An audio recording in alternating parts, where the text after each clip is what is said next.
Check, yeah. Don't ask me why again, we tried again and didn't feel the same. The plans was nothing up the diagram. Winter overseas, I got some bags that need acquiring. We used to get cash, the checks bigger so they wire them. Plug talk, fuck the middleman, bring the supplier in. From Italy to Ireland. Generation of Wrestling Podcast. You are not rocking with the God. What's really good? Let's get it, GOW!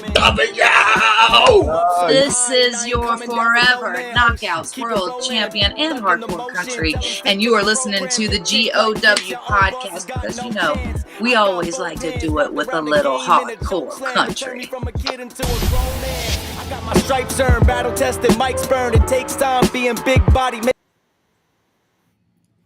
Yes, sir. Yes, sir. Yes, sir. Ladies and gentlemen, thank you once again for tuning in to another episode of the GOW, the Generation of Wrestling Podcast. As always, yours truly, the franchise, aka the showstopper, better known as the GOW, Resident Tribal Chief. And with me, as always, I got my tag team partner, my brother, my family. He is the flyest in the room, Mr. 1, 2, 3. Pin that ass down, K Breezy, aka EC's Resident Isaac Hayes King 2 Code. Bro, what's good? Oh man, it's a Saturday night block party, baby. That's what's good, man. You know, we changing it up a little bit, man. Some things came up yesterday, so you don't know what, man. Let's do a Saturday night. We ain't did that in a minute. Outside of a pay-per-view. Let's do something different. So what's good with y'all, man?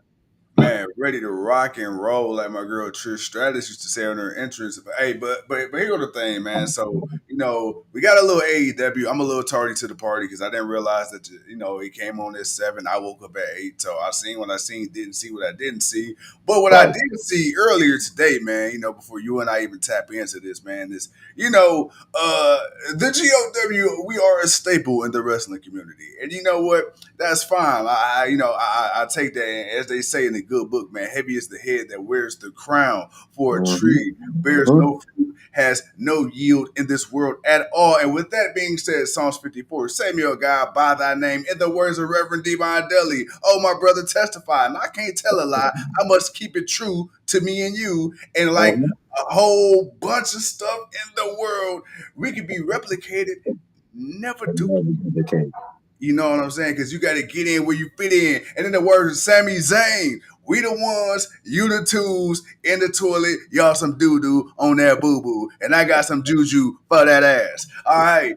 They up here stealing our topics. You know what I'm saying? Hey, giving credit to the franchise and the king. But it's all good, though. It's all good. Because you know what that means? That means that our content being seen by the right people. And it's only a matter of time. It's only a matter of time. But I just want to put this out there. Wasn't nobody talking about John Cena retirement tour, Tony Khan versus Triple H before the GOW? So for anybody that's somebody that's watching this right now, only thing I'm saying, give us some credit, dog. That's it. Just a little bit. Just a tad. Just a little bit. But now that I'm out my feelings, I'm a little sensitive. I'm a Cancer. You know what I'm saying? I get it. You know, I could be a little rough around the edges. You feel me? Or, you know, but I had to smooth some things out, man. My feelings was a little hurt, bro. That's what we love about you, man. We love your honesty. We love that you wear your heart on your sleeve, man. Well, you know, on your sleeveless. I mean, so that's how much you wear your heart, man. You don't even have sleeves no more. But it's all good though, man. Sometimes you got to say what you need to say, and that's what the real talk for real fans is for, man. That's what it is. So, hey, you say you wear the sleeves on that motherfucker. Yeah, boy, right, boy. You ain't speaking nothing but the gospel. It's all good. Do what you do. Yes, sir. But bro, look, man, like you say, first of all, big boy in the building. What's happening? We got Lucas Block. Hey, you know what? Hey, 6'7". Lucas, what's good? What's going on? What's good with you? But like you say, bro, man, look, this is a Saturday night block party. We ain't did this for a long time. Hey, Josiah King, you know it's broke. My nuts in your mama mouth. Oh shit! Hey, we gonna say this type of Saturday night. We gonna kick off. Hey, just know you got the right too. You got the right too. Oh man, but bro, what's going on with you, man? Everything good? Man, I can't complain, man. Other than trying to figure out, man, what the hell is WWE doing? Why are we getting this lack of substance? Why are we getting a lack of substance? coming from the company that apparently can do no wrong. I don't know, man. And why does AEW got to get so much damn hate? Is because they doing so good, or is it because, man, they're doing good longer than what people predicted? I don't know. I just like to enjoy good wrestling. I just want to enjoy some wrestling. Period. I enjoyed the evolution of the business. The fact that we have now so much talent, and it almost kind of feels diluted, but at the same time, you know the difference between the green and the good to go, the franchises, the top notch. So I guess the issue is the substance. It's Yeah. the beat. It's the storyline. It's who you're presenting and who you're not presenting. And I don't know, man. It's just, to me, that's just what's been on my mind as of lately, man. It's just trying to figure out, damn, where the hell are we going with this? And as we said before, man, looking at PKO and WWE and looking at some of their decisions and what they're doing, and it's like, man, is this the right move, or are we watching the end of something we love? And you know what? So I believe it was last week when I said I missed when I missed Saturday night. Not Saturday night's main event. What was the pay per view we just had? Netflix WrestlePalooza. You know, I was just talking about how I missed WrestlePalooza. I didn't watch it, but then seeing the results and then go back seeing it after the fact, I didn't mind that I didn't watch it because I feel like I didn't miss nothing. Last night for the Friday night block party, we were supposed to do SmackDown. You said today, you didn't get a chance to watch it. I did watch it, and I told you, bro, you didn't miss anything. I've said this for a while now. It's been constant. It's been consistent. And you just said it unprovoked. WWE, man, they got to get on the ball. They got to get on the ball, and this is from two lifelong, not only wrestling fans, but WWE fans for sure. But we love all wrestling. But it's like at some point, dude, y'all gotta get on it because you pricing out everybody from wanting to go see you in person. And now, if you bore me while I'm at home, we gonna have an issue. And you and I think it's safe to say, had we not had to do the podcast, I'm pretty sure there's a lot more episodes of SmackDown and Raw that we would care less to watch, but we kind of had to come on here and talk to the people. Like you said, with AEW, on the other hand, AEW, they're in a very unique position. One, I would dare say, not even Impact, TNA back in the day has been in. And I think this is the closest you can get to WCW territory in the best way possible. For 83 straight weeks, you know the folklore. For 83 straight weeks, man, WWE was getting their ass whooped by WCW. And guess what? When wrestlers felt disrespected in WCW, what did they do? They went to, WWE. They went to WCW, got them big money contracts. Hogan, Hall, Nash, all them, and then you got more than that. But on the flip side, you also had people in WCW who were undervalued and underappreciated, and Vince gave them a chance up north, and they went out there and made a name there as well. So it went both ways. But I say that to say this, as fans of the product, WWE is slowly but surely, man, pushing more and more people away, especially the hardcore fan. Because if you had people on the fence, you're alienating the people that was riding for you. So, yeah, man, I don't know. We got Doc coming in heavy, man. Yeah, man. Doc coming in heavy. First of all, what's good, Daniel? As always, Connor says, man, when do we get an Adrian Adonis in the Hall of Fame? I don't know, man. You know what? I want to know, what is the stipulation for the WWE Hall of Fame specifically? Because I know, like, in certain sports, you got to be gone or retired from the game a certain number of years for eligibility. Then, of course, you got to go through all the other, voting vetting processes. But WWE is weird because we've seen people who've been retired less than 10 years get in. Rey Mysterio, from what I can remember, is the first active in-ring competitor to be inducted in the Hall of Fame while he's wrestling. Which is true, and which is something we don't get a lot of. I think the franchise installed out on me. You got to forgive us, folks. We've been having a little trouble with the Wi-Fi. AT&T still is out for you boys. Bro, you hear me now? All right, I'm gonna keep talking just in case. But that's the thing that we were talking about as far as people, or better yet, WWE not having that megastar and relying on the people that, or better yet, Triple H not being able to build megastars and not being able to push people beyond just kind of seeming like everybody else to run the meals and just being around. So I don't know, man. It's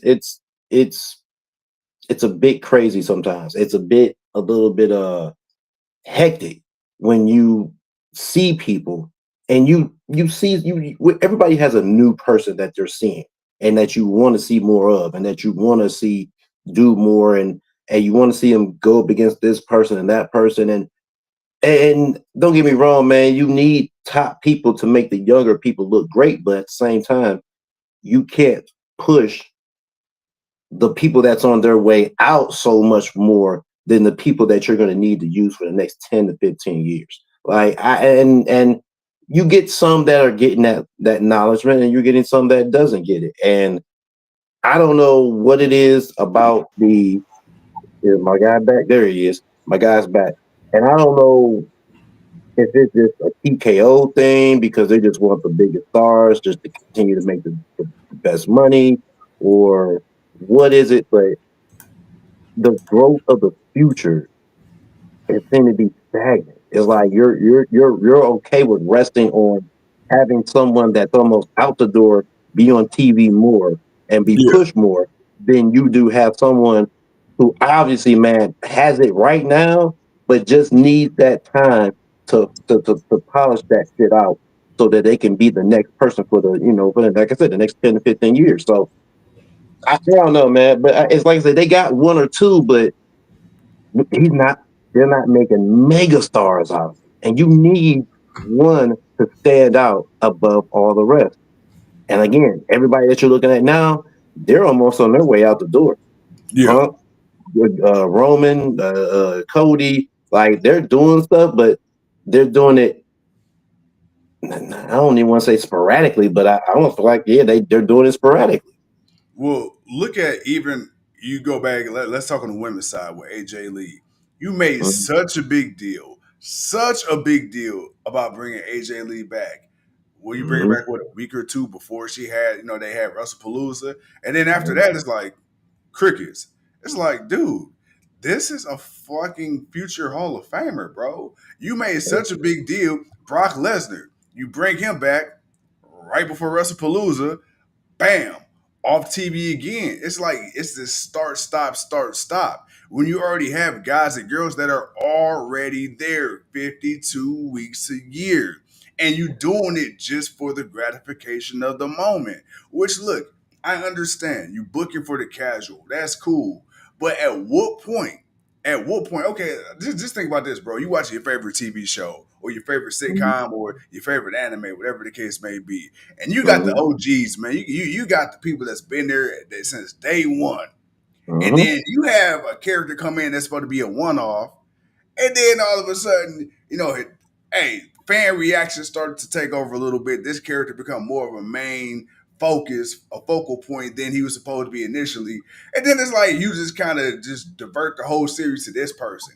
Then let's say said main character in real life gets fired or quit or dies, and now you got to write him off, but you just shit on everybody else on the cast because you focus on injuring the main character. Now the whole show off the goddamn rails because now you got to try to pivot.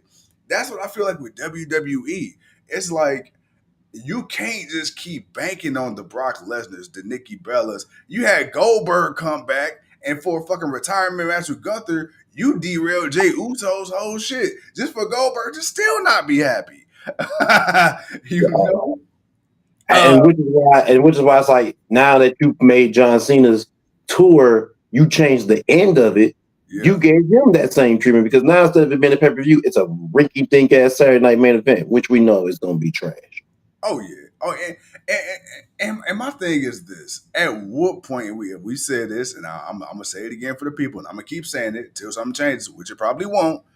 Mm-hmm. How much is enough? It's like how much is enough? Like I just don't get it because it almost seems at this point it seems intentional. We talk about that one person that helps transcend the sport. When Roman Reigns I can tell you right now, we can pinpoint this moment exactly. When Roman Reigns came back and he beat the shit out of, I believe it was Jey Uso at the time, and Jimmy had to come down to the ring and blah, blah, blah, and you had the whole tease of that. Mhm. And he started to become the tribal chief. You saw in live time, oh, this is something different. Like Roman, like he in his bag. Then when you paired him with Paul Heyman, okay, in live time. Okay, boom, Sami Zayn. Again, you've seen it in live time. Roman Reigns was so over to the point, the start, the middle, and the ending of damn near every SmackDown for the 2 years straight either had Roman in it. He was either on screen in the ring, he was on or he was backstage, or it had something to do with the bloodline in general, but Roman was still tied into it.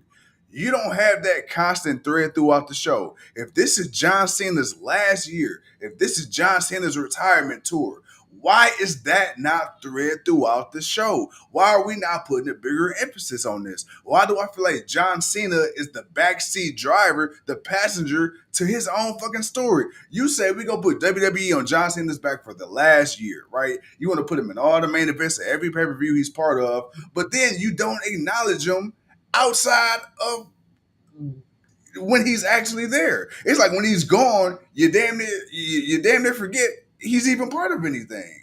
You know, and with Roman Reigns, at least when Roman was infused with Cody or The Rock, at least if The Rock wasn't on TV, you had other people that was in the feud on TV still kind of keeping the storyline alive till Rock came back. Bro, you got AJ Styles and John Cena announced. Okay, and Excuse me. bless you. But the way that I didn't mean to cut you off, but it's my sneeze. But the way that the whole thing with the AJ Styles and John Cena is, man, it had to be made by a tweet. The match got made because of a tweet. It's like, man, let me challenge the company because, quite frankly, this thing has fallen off the rails.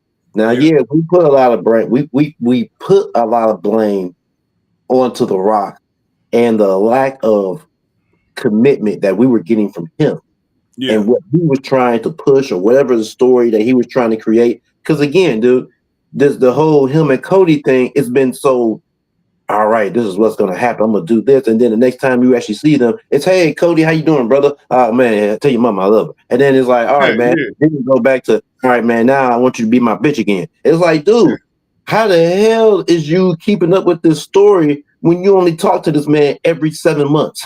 It's like Exactly. So I don't know.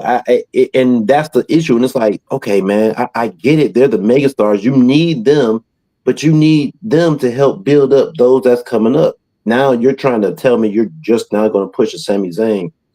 Okay, Sammy might be around for another 5-6 years. Sammy's been one of them guys he's been on the low end of the card for the longest. Now he's getting up. When we question Finn Balor, it's like, dude, he was already that dude. We needed somebody like Triple H to acknowledge what we know about this guy and what we've seen already. And then to still to this point, he's had a couple of title matches, but the man still ain't held a world championship since he got injured when he fought Seth Rollins when they introduced the Universal Championship. Now the Universal Championship is no longer around, and guess what? Finn Balor still hasn't won another World Heavyweight Championship since. So it's like, damn. You know what's crazy when you put it in that perspective? Our boy came up as the first ever holder of a said title, and bro ain't won the title since, and it don't even exist no more. Like, that's crazy when you think about that. Like, that is actually very. And again, love Seth Rollins. And since people love to clip our shit and steal our shit, I want to make sure y'all clip this. I love Seth Rollins because what I'm about to say next.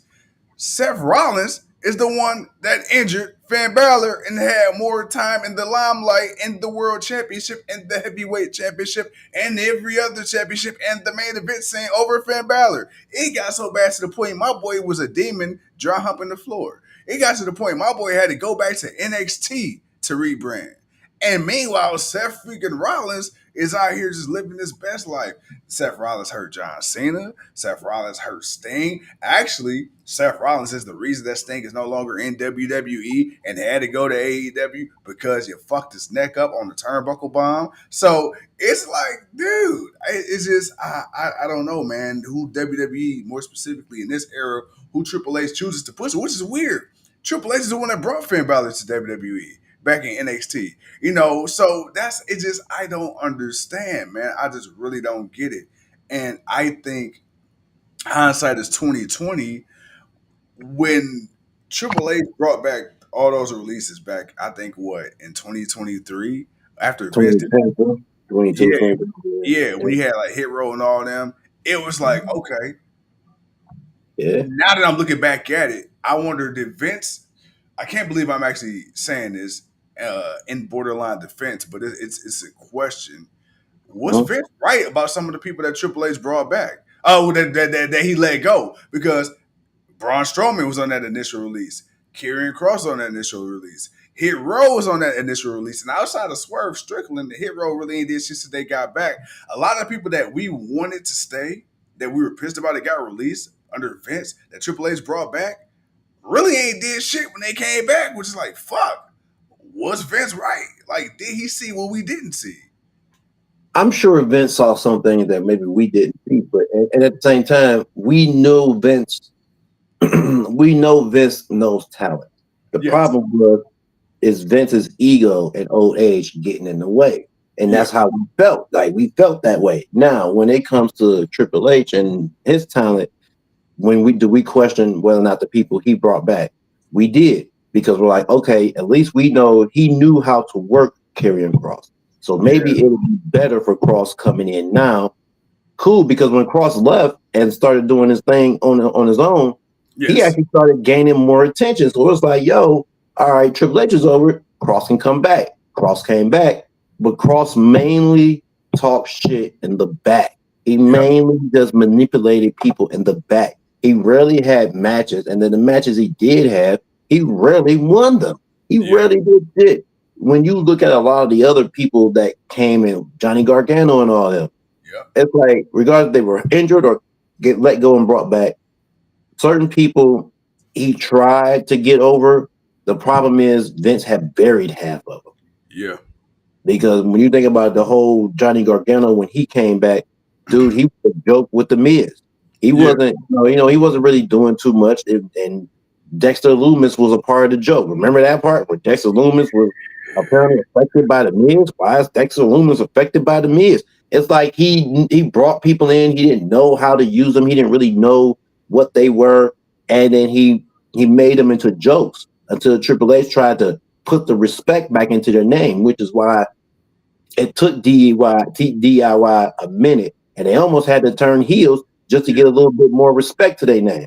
Yeah. So he's had to try to rebuild some of the people that Vince buried or didn't know what to do with, to try to put some of that limelight back on them. But unfortunately, man, you're not getting a lot of that. Real quick, man, Doc says, honestly, Tuco been getting sassy lately. Oh, man, they've been getting sassy just to being real. Doc says MJF will be a WWE megastar soon. I can see that if they actually let him be great. That's the only thing. They have to let him be great. They can't pigeonhole him. You got to let him do what he do.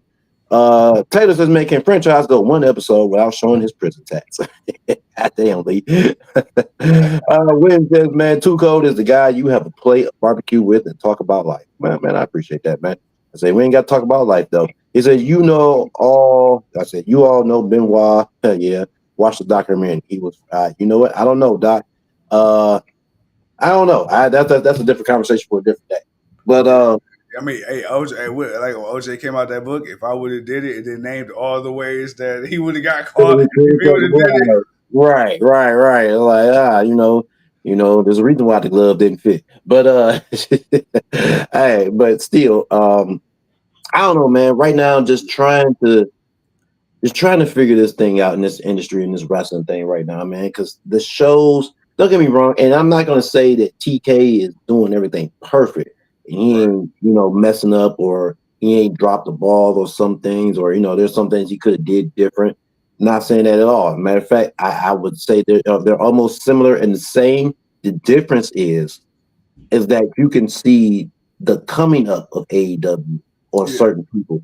When you think of a Kyle Fletcher and the way that he's been rising as a protostar, the way that they've been pushing Takeshita, the way that the women have stepped up and have become a big name. So it's like you're seeing abundance of people become the megastars, and then you're seeing a lot of young talent get opportunities, regardless if they're winning or losing a lot. They're getting opportunities to do more than what you ever see anybody do in WWE. That isn't, oh, we're gonna we're gonna handpick you. We're gonna toss the rest of you. The rest of you, go to catering. We'll come get you when we're ready.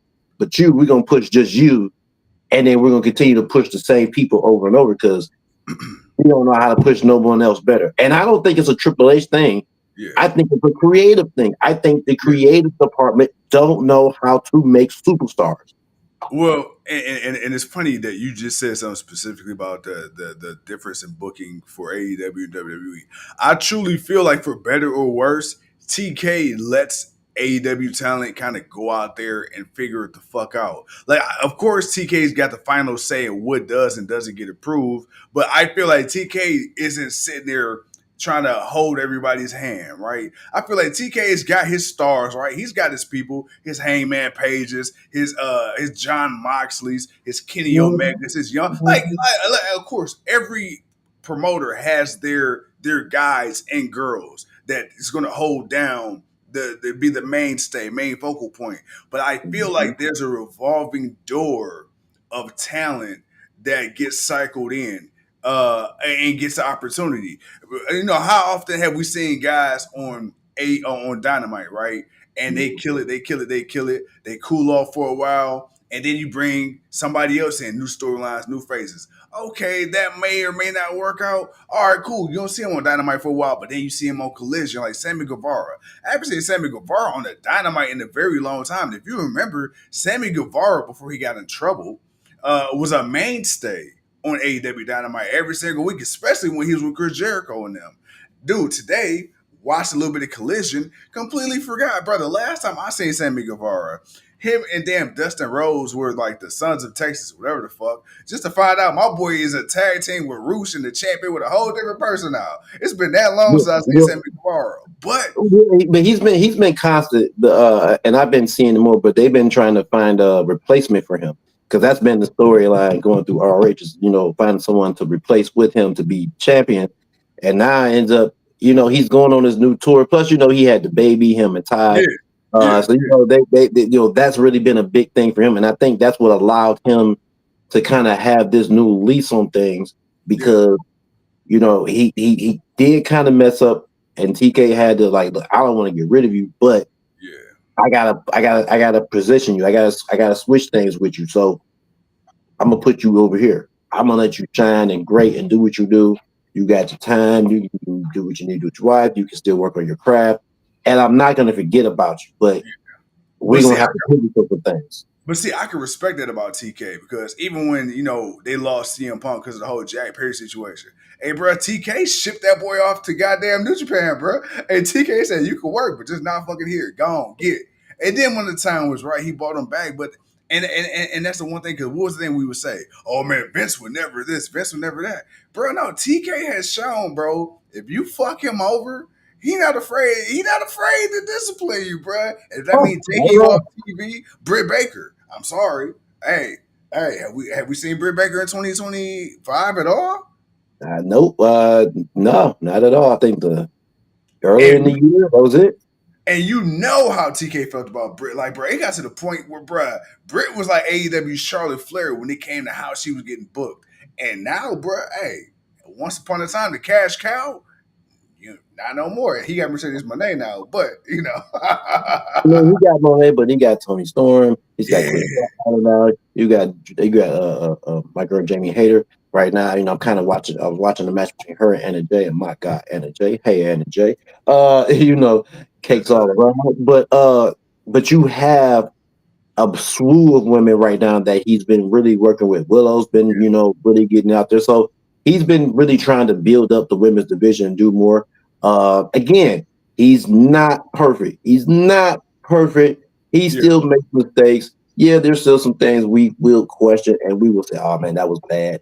Yeah. But like, dude, again, like you say, he allows the wrestlers to have more say in something that they're doing. Instead of him trying to say what you are, what you need to do, and how you need to do it, and when you need to do it. No, you know who you are. You know how you roll. So let's but let's do it this way. And also, 2K has been kind of taking back some of that control, where he's not doing everything. He's actually letting others do stuff. So a lot of the stuff that you've been seeing ain't just been TK. It's been a committee of people trying to make the thing better. And you see where it's getting better. And it's slow and steady. That's the thing. It's slow and steady, but yet it's in a way where people are saying they're gonna do this, they're gonna do that, but yet it's like, damn, they still doing good on the pay-per-views. Damn, they still doing good on TV shows. They might have one or two shows that might do kind of bad, but then it's like next week, where the hell this come from? Shit. All right, this was actually interesting. So no company is perfect, but for the standard company that everyone is benchmarking, it's like, come on, man, you're used to this. You're used to a certain thing. That's why it got stagnant when there was no other company after WCW. Even though TNA, it took TNA years before people even started giving TNA a damn.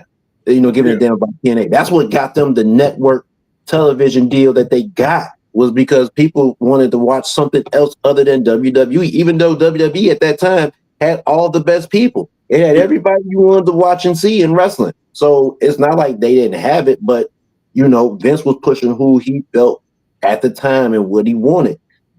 And TNA was just being different and just allowing people to be as great as they can, be what characters they want to be, how go off the rails. I mean, if you think about it, a lot of the stuff that Abyss, if anybody's got to see Abyss in TNA, bruh, Kane didn't even do half the crazy shit that Abyss did. And that's the thing. Abyss was a bit more demented than Kane, even though Kane did demented shit. But Kane ain't never did none of the shit that Abyss. What's crazy to me? Abyss was what Kane would have been if Kane was in ECW's prime. Man, because dude, Abyss, to this day, if you look at the people, man, like the Terry Funks, the Tommy Dreamers, the Devon Dudleys, the Sandmans, the Sabus, people like that, the New Jacks, Abyss. If you look at his arms, bro, all them fucking lacerations from the monster balls matches and the crazy, he was out here really no gimmicks, dude was out here getting sliced the hell up for the love of the game, dude. And it's funny because TNA had so many unsung heroes. What about the Alpha Male with the with Monty Brown? They had some people, ODB coming out, shaking titties, out here drinking out of the goddamn moonshine flask. Out here doing Steve Austin. He was a female version of Steve Austin. That was it. She was just a little bit more wild about it. Like TNA, bro. TNA in their heyday, TNA had so many hidden gems. And it was crazy because, like you say, WWE had all the quote-unquote box office talent. But when you looked at bill to bill, TNA to this day, from start to finish, men, women, whatever the case may be, you could just click on TNA, not know who nobody is, and instantly have, be entertained. You and I say this all the time. When we went to Hard to Kill, bro, at that time, we was loosely keeping up with TNA, but not too much. Bro, we went out there, didn't know who half the fucking people on that car was outside of Mickey James, Deanna Purrazzo, and a few others. And when I say it was at that time, a crowd of maybe 300 people. But when I say that was still to this day, we've been to SummerSlams, we've been to Raw, SmackDowns. When I say that is one of my favorite wrestling events I've ever been to, it's because, dude, you can't deny talent. You can't deny talent. And you can't deny the real fan base. You can't deny the people that just, man, we about this shit. This is our shit. This is what we love. Big Boy says, man, people really thought Tony Khan was sweet. Man, they always think Tony Khan is sweet. And then Big Boy also said, Abyss gave me Mankind vibes. A bit more, he gave me Mankind vibes with some Kane mixed in it. And yeah, He was more of a mankind kind of character, but he had that.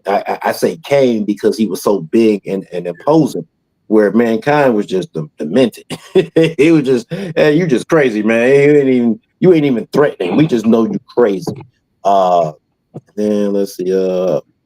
Depends late saying this, but I was seeing that both WWE and AEW had low ratings this week, and I think which is crazy. Well, you also have to take into consideration we're back into football. Yes, Baseball sir. playoffs are, and it's also baseball playoffs this week. So I think ratings across the board are going to be a little bit low because people are watching the playoffs right now. We're in the middle of the baseball playoffs, so everybody's been watching that. So yeah, the ratings have been down a little bit. College football. Right now we're in the season where ratings are going to be a little bit spread thin.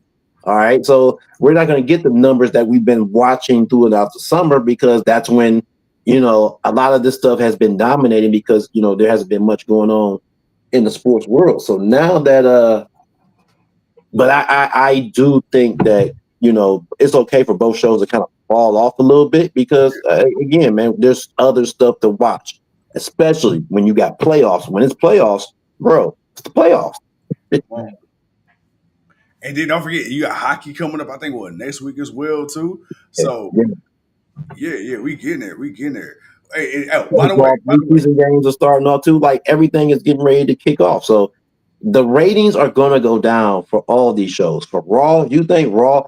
People talk about Raw had a bad rating Monday. Yeah, well, the show was crap. Don't get me wrong, but it also contended with football, and they had 2 football games. So it's like it didn't matter what Monday night was going to do if you didn't put on a show where you had absolutely everybody on the show.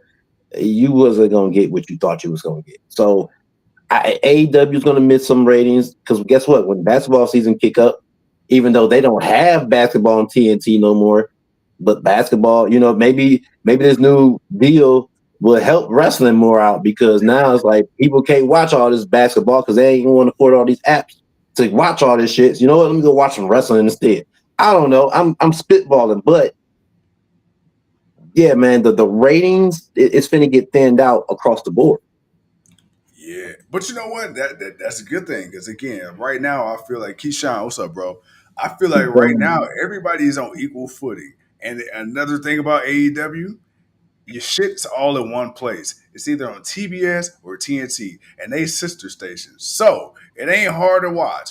WWE, they keep on like, okay, bro, when y'all get off of Peacock, then what? Where y'all going to next? Where the fuck y'all going to next? Because I tell y'all y'all better thank y'all lucky stars that I got what you call it? What's that? ESPN Plus Premium Unlimited Detergent app.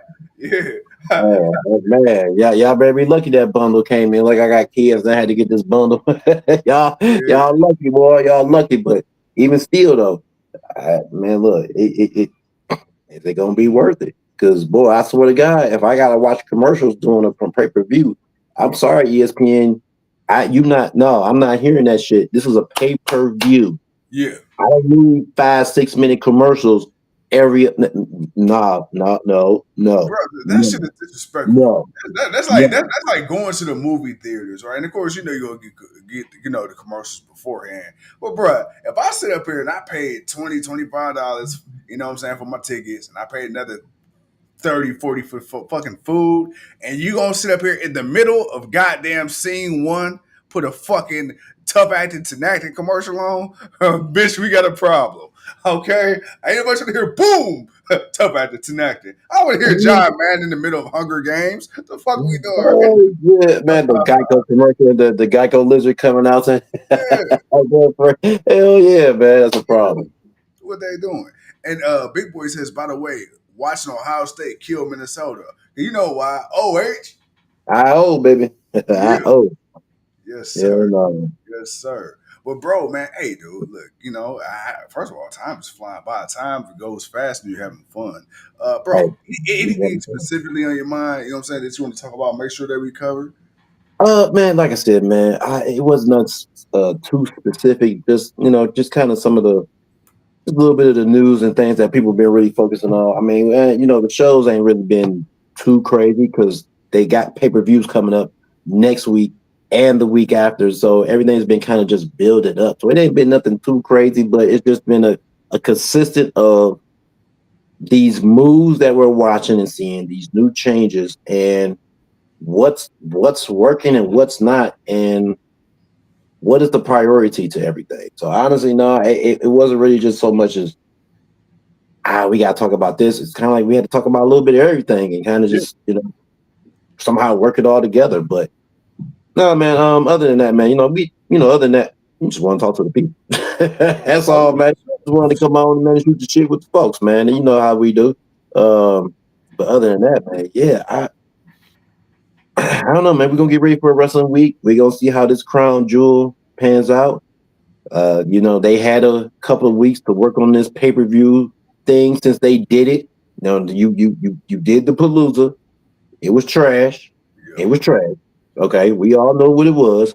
Now, how you gonna build up this crown jewel? Yeah, you got the champion versus champion matches. That's cool. You added John Cena versus AJ Styles, which is gonna be a mark-out match because we know what that rivalry is. But it's like, again, missed opportunity to push and make it bigger than what it is. And outside of that, maybe a Jey Uso turning heel, LA Knight. I don't know. I maybe they'll finally make Judgment Day defend the tag team championship. Who knows? You have to tune in to find out. But other than that, bro, we just got a week of wrestling to get ready for, man. So like I said, just wanted to shoot the shit with the people. Man, look, hey, I ain't never upset at it. Like I said, we had to come on and do something different, man. Saturday night block party, no pay-per-view. What? This can't be the GOW. But yeah, man, it's here. We here. Bro, first of all, shout out to all the people that came on tonight. Thank y'all for tuning in because I don't know if you put anything on Facebook. I didn't, so I don't know if y'all knew we was coming on or not. So the fact y'all show love, hey, shout out to y'all. Hey man, that just let you know, man, that the people, hey man, they got us on notification. They turned them on. They listened to us. And obviously, man, you're rocking with us. And like we always say, man, you could be doing anything else better than the world, but you're here with your boys. And we appreciate y'all for that, man. And as William says, man, Franchise is the Schroeder of the wrestling industry. No. I'm sorry. I had to read that again. The Schroeder. Let me get my old man eyes off the thing. Let me read it again. The Schroeder of the wrestling industry. You're right. I wanted to make sure I said that right. But hey, when you write, you right. Other than that, though, man, folks, we got what is it? Wrestle Dream coming up this week. I think it's Wrestle Dream. We got pay-per-view coming up this week. So we gonna shoot our 1-2 Monday. We're gonna be back Monday. We're gonna do our predictions. We're gonna do our AEW. We're gonna do our 1-2, man, and we're gonna go from there. But other than that, enjoy the rest of y'all weekend. Enjoy the rest of y'all Saturday night. Go Ohio State Buckeyes. Let's go. Maybe the Browns will pull off a miracle tomorrow in the morning. We'll see. Who knows? Muhammad Masan babyface appearance at Crown Jewel. Sonny, dude. First of all, I saw your comment last time, and I replied to it. But hey, man, that would be. I don't know how I would take that. But I almost want to see it just to see the reaction. I'll tell you what, boy, all the sensitive Nancys are going to have a field day. Man, I wanted the Undertaker to have flashbacks. But other than that, man, like I said, man, we got pay-per-view, we got Crown Jewel to get ready for, we got Wrestle Dream to get ready for. And we got the rest of this what is it? After this pay-per-view, we got 4 appearances of John Cena. So I wonder what person will he tweet out next to have to fight to make WWE put him in a match for Survivor Series. Because obviously that's going to be the next time we see him. The next time we see him is going to be Survivor Series. Because I'm sure they're going to work those last few appearances to that Saturday night main event where they give him the Goldberg treatment and tell him to get the fuck on. And just like that. With that being said, hey, you just said enough. I'm the franchise. He the king. We the GOW. See y'all Monday. Peace. Yes, sir.